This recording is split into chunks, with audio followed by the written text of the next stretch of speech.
What's up, good peoples? The Ancestry Chronicler here, the Sean J. Gandy. Yeah, it's been a minute. I know I said I was going to check in once a week. Uh, so it hasn't been, I don't know, I think it's been about 2 weeks. But this is me just checking in. Peace to everybody. So we were talking about Africa or bust. I was saying how um, my objective in going to Africa is I want to try to lose 160 pounds before I go. So with that, I said I was going, just check in and just let everybody know how's that going. And so I got some good news within the last week. I haven't begun. That first week, I lost um, 5 pounds, and then the second week, I lost 7 pounds. So I'm down. That's about what 12 pounds, right? So I'm 12 pounds down from when I did the last video. So that was 2 weeks ago. Actually, I think to date maybe, if not just a day short of 2 weeks. And so I'm glad about that.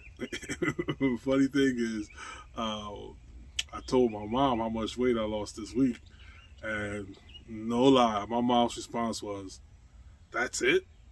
I was like, dang, yo, Mom Dukes be serious, right?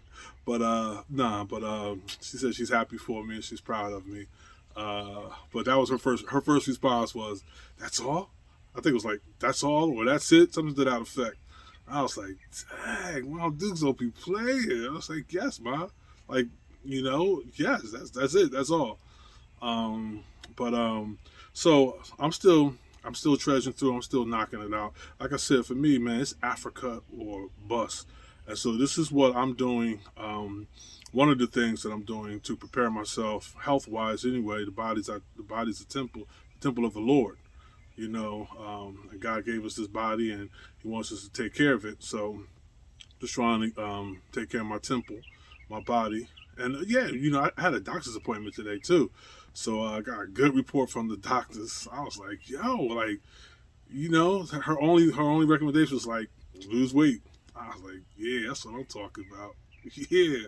So the thing about carrying the weight that I'm carrying, though, to be honest, is that it makes you susceptible to anything because because you have that weight. You can easily get this, easily get that. It just allows for complications. So losing the weight really helps to eliminate the chances, the percentages of getting those complications.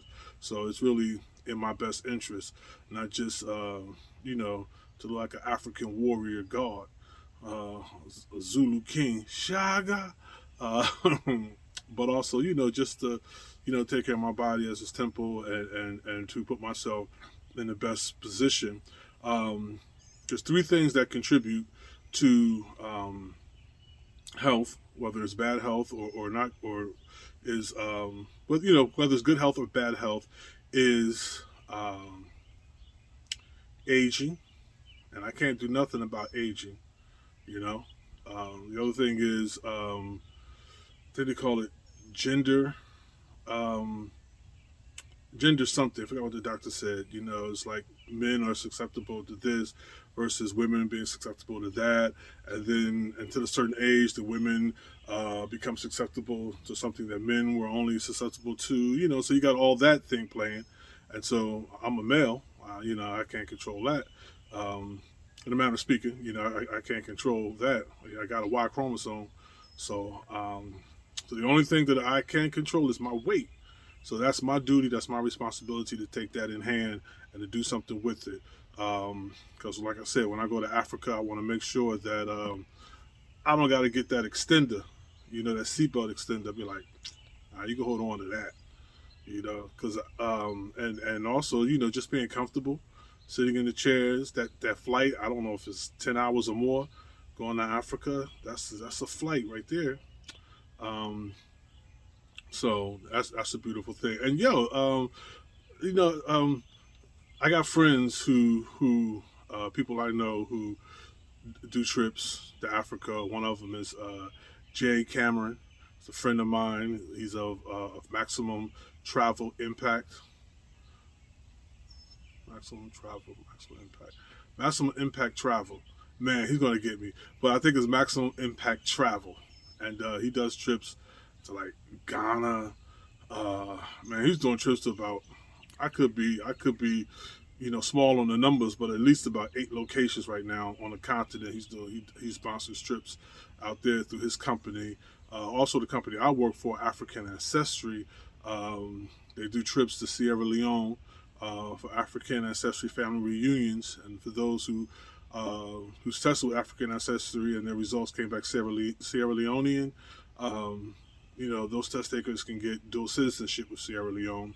But they also just opened up African Ancestry, opened up travel to Ghana, which is off the chain as well. And they're going to be looking into opening, I think, Cameroon in the very near future and just spreading their wings with that. So, man, there's mad opportunities to go to the motherland, and just looking to take advantage of those opportunities. And I test with African Ancestry, and my results came back 100% Limba people of Sierra Leone. So I'm looking to get my dual citizenship in Sierra Leone. So that's what's up. I'm really proud about that and really looking forward to that. Just want to do the whole content experience, man. I just want to explore and be able to walk on the terra firma that my ancestors walked on. That some of my ancestors were told as they went through the door of no return that they will never ever make it back. None of their children will ever make it back. And so, a form of resistance is to actually get back there, and to walk through those doors of no return that they said we'd never walk through again, and walk through and make it there, to where our ancestors were. So, I think I'm privileged to have heritage in both locations. My African American roots here in America, helped building this country, built this country, and off of the free labor of my peoples, and also the heritage that we have in the motherland of Africa, and just being able to explore that, seek that out, and discover it. And to be able to travel now that we can travel with specificity. So it's not like just going to Africa, but it's like now I know where to go back to Africa to actually connect with people.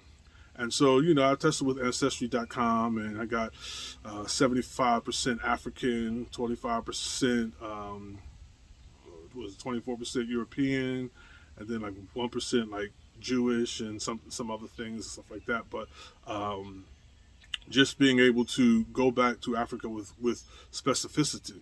So when I go to Sierra Leone, I can go to the Limba people. When I go to Senegal, Senegambia region, I could go to the Wolof people, the Fulani people. When I go to Cameroon, I can go to the Bamileke people, so that's just a beautiful thing. And then, I'm still trying to explore the other branches of my family. Which is a great segue. So one of my cousins, he's my mother's first cousin. And he is the last surname holder within our family. He's the last surname holder, one of the surnames in our family on my mom's mother's side. He's the last one who holds that surname that we know of.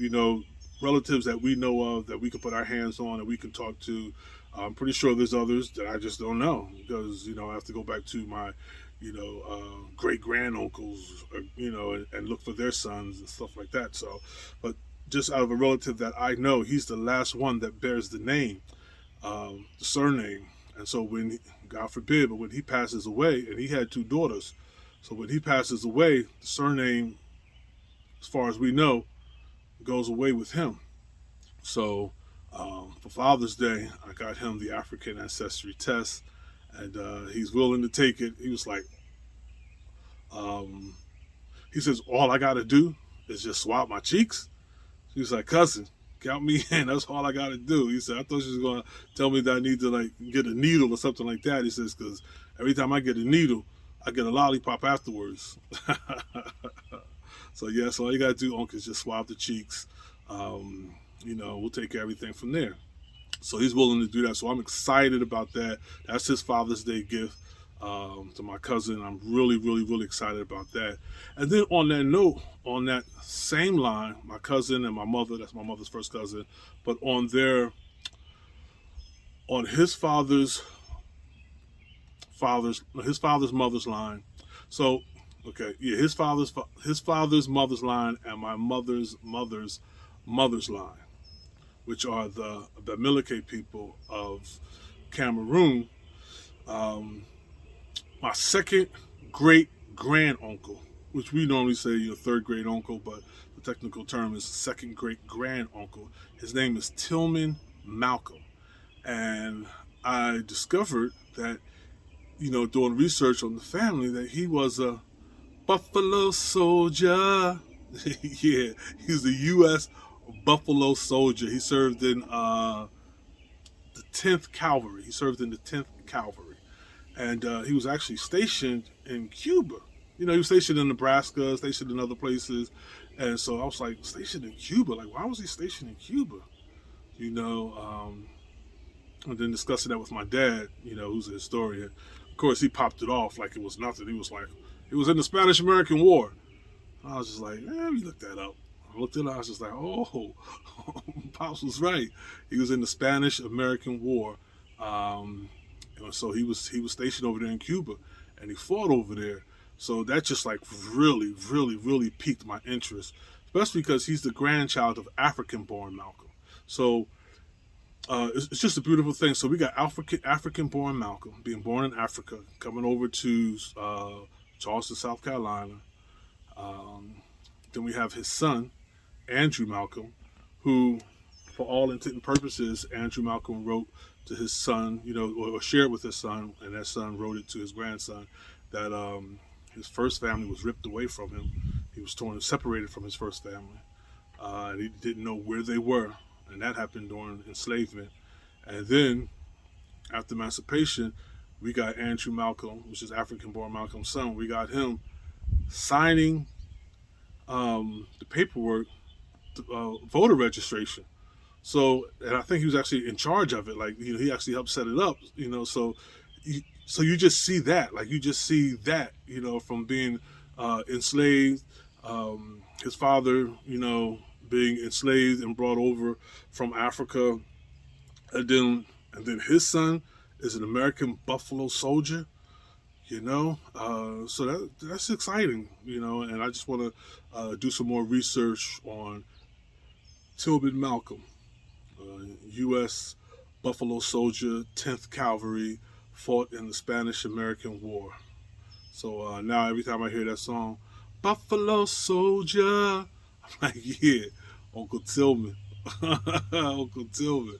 So, hey, that's it. This is the Ancestry Chronicler. I'm just keeping it real with you. I'm chilling again this is one of my front porch stories. I'm chilling on the front porch. So just enjoying the day. You might can hear all the birds singing in the background, the ice cream truck tune playing a few blocks over. Um, but yeah, this is me just kicking it with the front porch story, my front porch stories, and just let you know I'm still Africa or bust. I'm still making plans to go to Africa, getting that budget ready, got my passport and everything, just getting everything lined up and ready to go to make that trip. And I am officially 12 pounds down. So that I wanted to lose 160. Like I said, it may not be enough time, or it may be enough time. Don't know, but I'm drawing closer to that weight that I want to be, at least to go to Africa. So that's I said I want to lose 160. So like I said, I ain't gonna tell you how much I weigh, but I will tell you how much I lost, how much I lose. And so I've lost this week 7 pounds, and so just looking to make it happen.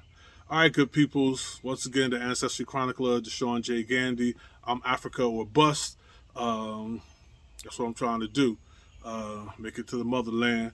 So if you like the content, please, please, please, I ask you if you can just like it, give me that thumbs up. And I talked to someone, they said, I wanted to subscribe to your YouTube channels. I watch the videos, but I don't subscribe because I don't know, because I don't want to have to create an account. And so you don't got to create an account to subscribe to someone on YouTube. You just subscribe. But definitely, if you like the video, if you like the content and you want more, just give me that thumbs up. Appreciate that. And I'll be talking to you soon. Share it with somebody. And, just remember, it's Africa or bust for me. Peace, peace, peace. The Ancestry Chronicler. I'm out. I holla.